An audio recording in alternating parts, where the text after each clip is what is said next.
He didn't storm in with a mask. He didn't shout or wave a gun. When Marcus Reed walked into Cascade First National Bank that Monday morning, wearing a gray suit and a calm expression, no one thought twice about him. He'd been gone from the branch for nearly a year, but everyone still remembered the quiet operations manager who never raised his voice. At 9:47 a.m., Marcus placed a small USB drive on the counter, leaned toward the teller, and said softly, "You'll want to plug that in." The note he slid across next read, "There's a device in your server room. It's armed. Do exactly what I say."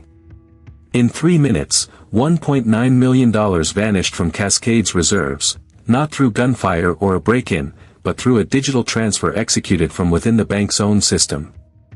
And when he walked out, duffel bag in hand, he didn't run. He smiled. He nodded at the guard. And then he disappeared into the morning light. The FBI was called within the hour. The first assumption, an inside job. Marcus Reed, 35, had left the bank months earlier under personal reasons, though co-workers recalled whispers of a confrontation with senior management.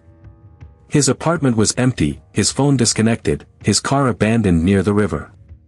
But what baffled agents wasn't how he did it, it was what happened next.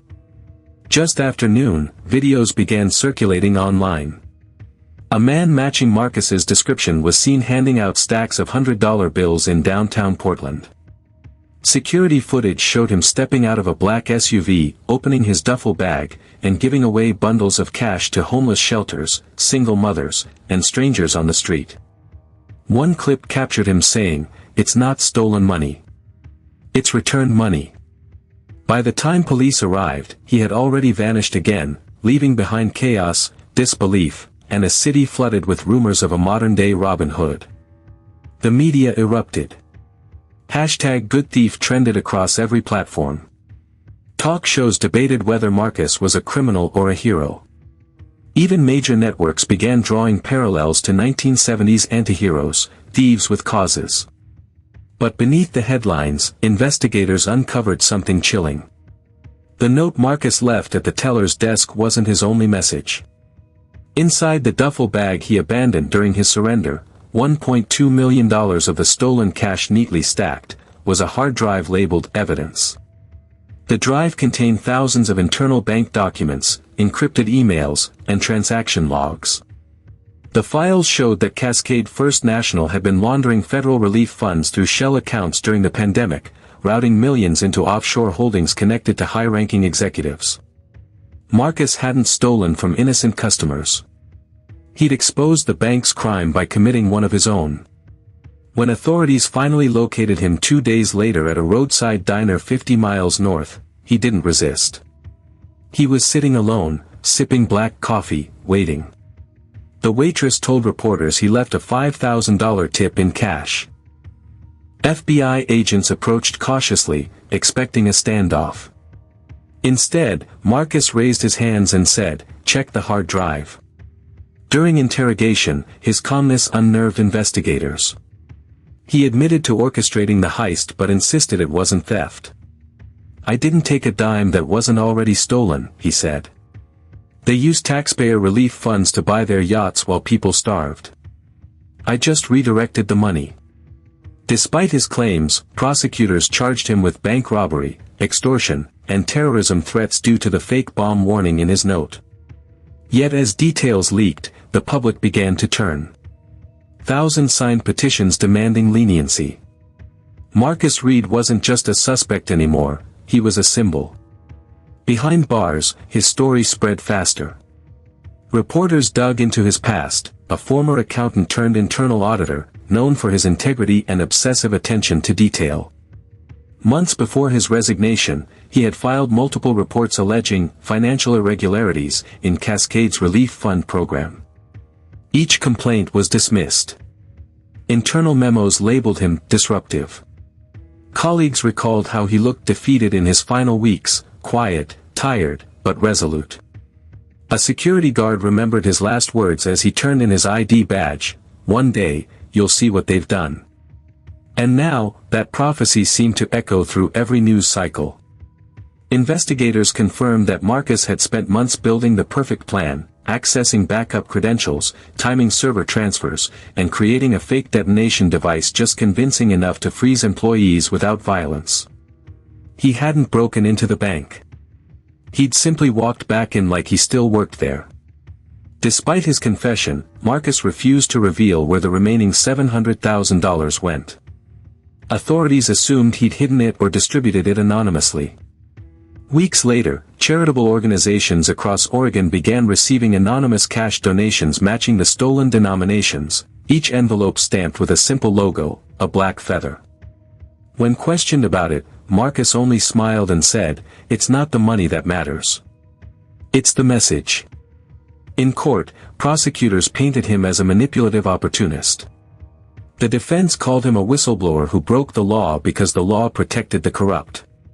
His trial became a media circus, crowds outside the courthouse chanting his name, others condemning him as a dangerous vigilante. When asked if he regretted his actions, Marcus paused before replying, "I regret that I had to commit a crime to make people care."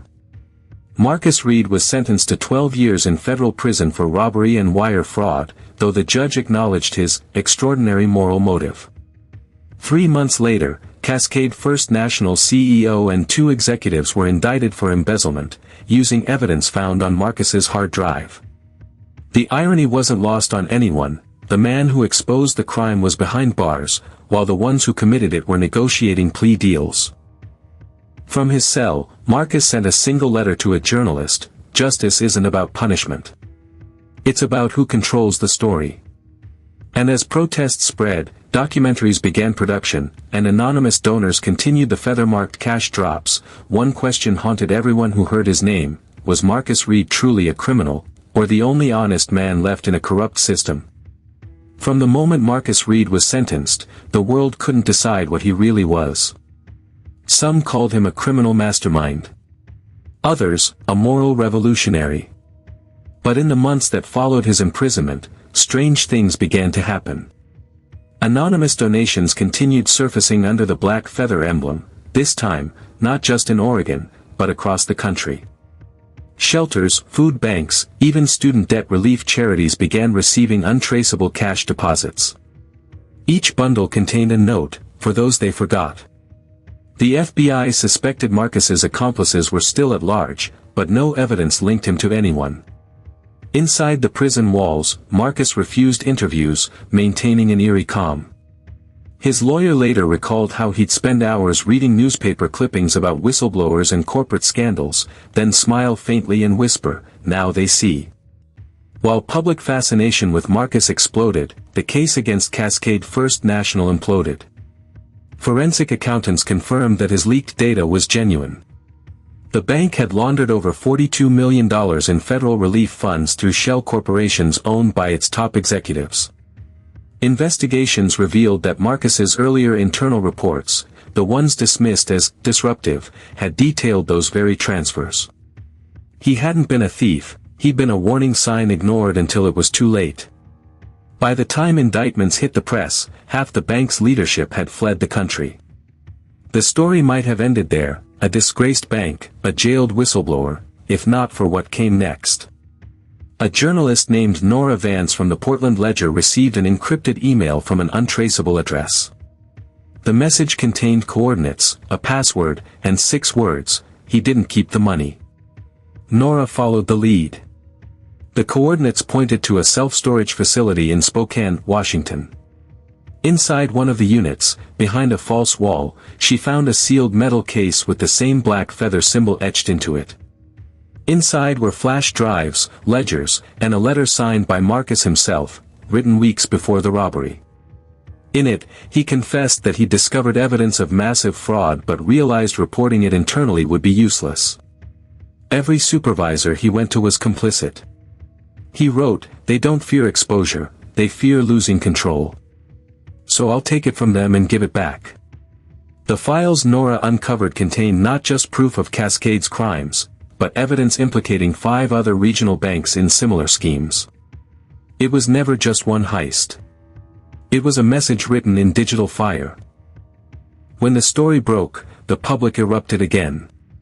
Documentaries called it the Feather Files. Protesters held up signs reading, "Free Marcus Reed," and "Steal back what they stole." Government officials distanced themselves, banks issued statements denying involvement, and Marcus became a cultural phenomenon, both saint and sinner. In prison, he was placed under isolation after his supporters began mailing him coded letters, quoting phrases from his interviews. Even inmates began whispering that he wasn't really locked up for robbery, that he'd been silenced for uncovering something much bigger. Guards reported that Marcus spent hours sketching designs of feathers and fractals in the margins of his books. When asked what they meant, he said, "It's how the truth spreads, one line at a time." Then came the night of the blackout. At 11:42 p.m., the prison security system briefly went offline for 7 minutes due to a software malfunction. When power returned, Marcus was gone. No signs of forced escape, no tampered locks, no broken doors. His cell door was still closed, but inside lay a folded note, "You can't imprison an idea." Federal authorities launched a manhunt across 3 states, but no trace of him was found. The following week, an anonymous donation of $2.3 million was made to a veterans housing charity in Seattle, marked again by a single black feather. Whether Marcus escaped, was released, or someone continued his work in his name, no one could prove. But one fact remained: the money kept appearing, always where it was needed most. Months later, journalist Nora Vance released a documentary compiling everything: the emails, the heist, the leaked data, the mysterious disappearance. In her closing interview, she revealed something chilling: the black feather emblem traced back to an old relief fund logo used by the bank during the early pandemic, a symbol Marcus had designed himself. It wasn't a signature of rebellion. It was a reminder of betrayal, how a promise to help people became a machine of greed. The documentary ended with a final audio clip obtained from Marcus's personal drive. His voice, calm and deliberate, said, "They taught us to trust the system. I just wanted to see what happened when we stopped." Marcus Reed was never seen again. Some say he's hiding overseas, living off digital assets he siphoned years before. Others claim he died in that prison and the Feather Network lives on without him. But the truth might be stranger, that maybe the money, the symbols, the message, were never about one man. They were about every person who looked the other way when justice was traded for profit. Because sometimes, the most dangerous criminals aren't the ones who steal, they're the ones who show us how much has already been stolen. Was Marcus Reed a thief, or the only man brave enough to take back what was ours? Tell us what you believe, in the comments below.